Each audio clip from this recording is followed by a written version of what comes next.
Bonjour tout le monde, nous sommes le mercredi 12 février et au programme de votre plan bourse aujourd'hui, les marchés, donc les actions, les indices, qui poursuivent leur reprise avec un CAC qui est en hausse de 0,20%, pareil pour le DAX. On verra ensemble aussi les résultats d'entreprise, beaucoup de publications ce matin et on rentrera dans le détail des résultats de Kering qui a annoncé des résultats solides une nouvelle fois.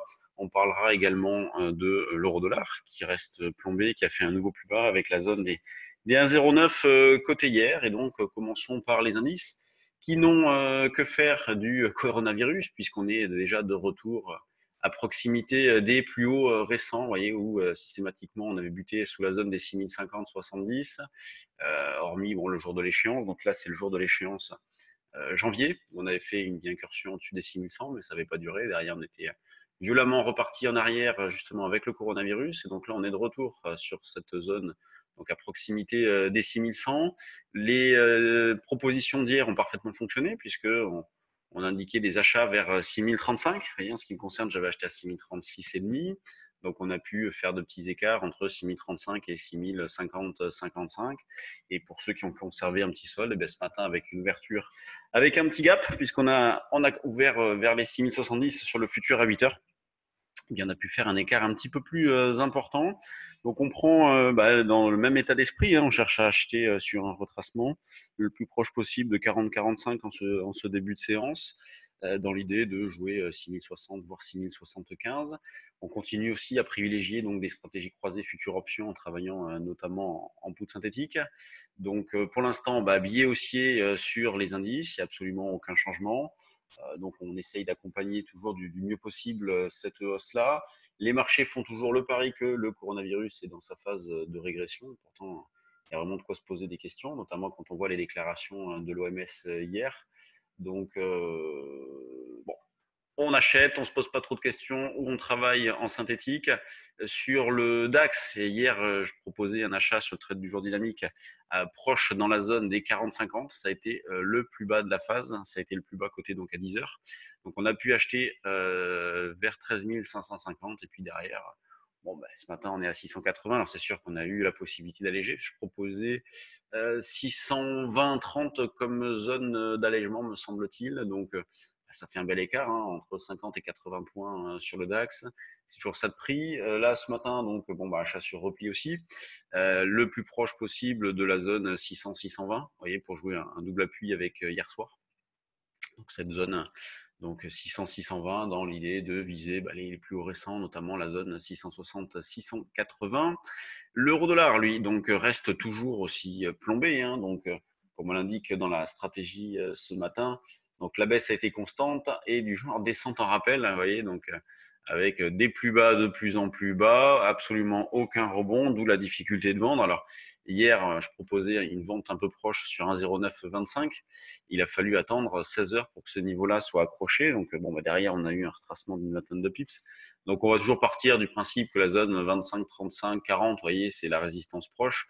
Donc 25 pour jouer les plus hauts d'hier et 35, 40 pour jouer le pullback vers sur les niveaux de lundi 16h30. Sur le trade du jour, c'est davantage ça qu'on a proposé, une vente par ici. Mais bon, j'hésite pas sur le trade du jour dynamique à rapprocher les niveaux de temps en temps, puisque comme l'eurodoll reste pas mal plombé, voyez, on va prendre un petit peu de recul pour voir dans quelle zone on se situe sur l'euro-dollar.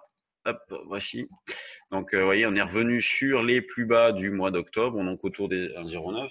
Alors, un double appui est possible, hein, vous voyez, dans cet esprit-là, vous pouvez très bien acheter des calls. Faut éviter d'acheter de l'euro-dollar parce que va se poser la question de l'infirmation de la position. Donc, ça pourrait être tout de suite sous les plus bas récents. Sinon, vu la faible volatilité intraday et implicite, l'achat de call est à privilégier dans ce genre de situation-là. Ce qui vous permettra, si le marché rebondit, de profiter du rebond, et puis si ça baisse, de n'avoir aucune gestion à faire. Vous perdez juste votre call. Quand on regarde du côté des actions, donc beaucoup de résultats ce matin, avec notamment ceux d'Amundi qui sont très bons, avec un résultat net supérieur à ce qui était attendu, une collecte à un niveau record. On a aussi les chiffres de BIC, Carmat, Olot, Kering, Orpea, Ruby. Donc, vous voyez beaucoup de résultats S2I. Donc, si on prend ceux de Kering, donc je vais vous afficher Kering. Donc, c'est quasiment la plus forte hausse du CAC. Vous voyez, elle prend 2,6%. C'est la deuxième plus forte hausse après Technip. Donc, Kering qui a sorti un chiffre d'affaires annuel en hausse de 16%. C'est colossal, hein. Euh, Plus de 15 milliards. Un résultat opérationnel courant en hausse de 20%.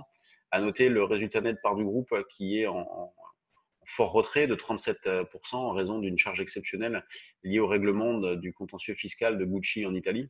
Donc ça impacte un petit peu.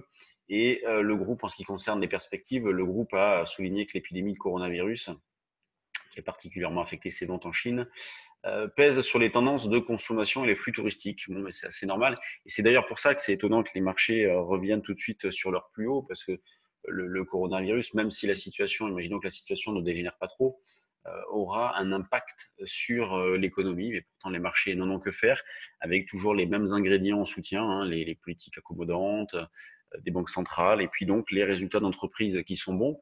Et vous voyez, quand on regarde Kering, bon, bah, elle accumule sur ses points hauts, donc elle est revenue un petit peu en arrière, hein, c'est sûr, par rapport au plus haut du 17 janvier, mais elle reste quand même sur des plus hauts, avec une zone d'achat proche qui se situe autour des 520, 540. Donc, vous pouvez mettre des petites alertes dans cette zone-là pour tenter des petits achats sur repli. Et ce que je voulais vous montrer également concernant le secteur, vous voyez, on a Total et LVMH qui sont au coude à coude. Pour la première place, c'est la plus grosse pondération du CAC. Vous avez Total qui pèse 8,46, LVMH 8,44, Sanofi en retrait à 7,72. Donc, LVMH, qui est la plus grosse capitalisation du CAC, qui est d'assez loin, n'est pas la plus grosse pondération, mais en tout cas est en passe de le devenir. Donc du fait de la hausse des cours, de la valeur d'LVMH et du retour en arrière de Total. Vous voyez, si on regarde Total, elle est sur ses plus bas de l'année dernière quasiment, donc autour des 44-45 euros. Donc sur les valeurs du CAC, c'est assez régulier, c'est assez modeste au niveau des variations. On a l'indice CAC 40 qui est là et qui prend 0,28% avec 206 millions, c'est assez faible. Et donc la plus forte hausse désormais Kering, la plus forte baisse Sanofi moins 0,56, pas bien méchant non plus, hein, on voit qu'on accumule sur des points hauts, il n'y a absolument aucun problème. Donc dans l'état actuel des choses, eh bien, les probabilités de poursuivre la hausse restent importantes, hein, d'où l'idée de continuer à privilégier un sens prioritaire haussier, donc des achats systématiques sur des replis. Et quand on regarde sur les actions, vous voyez, il y a toujours des touches sur Amoeba, hein, qui est plutôt pas mal. On retrouve Kering, on a Claranova, on a Poxel, il y a eu des résultats ou une annonce concernant Poxel. On a Jessie qui est dans une zone de rebond possible, on a Katana, Lumibird. Donc on a des petites touches, hein, sur les actions, il y a des configurations assez intéressantes. À l'inverse, donc on a Olot qui a sorti ses chiffres et qui déçoivent, avec une baisse de 6%, il me semble qu'il y a eu un profit warning sur Olot. On a BIC aussi suite aux chiffres qui baissent de 6%. Lectra, tout ça. Donc c'est en ordre dispersé sur les mid et small, en tout cas dans les screeners volume. Là, on a Maison du Monde qui vient de faire son entrée. D'ailleurs, on a un signal qui est fixé sur Maison du Monde. Et donc, toujours le même comportement de marché avec un billet qui reste haussier sur les indices, une tendance baissière sur l'euro-dollar. Et n'oubliez pas, demain, donc pas de point bourse puisque nous serons en day trading live. Donc 8h45 midi. Si vous souhaitez partager une matinée de trading avec nous, c'est sur inscription. Vous pouvez encore vous inscrire jusqu'à ce soir. Donc rendez-vous demain pour ceux qui participent. Et sinon, vendredi pour notre point bourse. Salut tout le monde.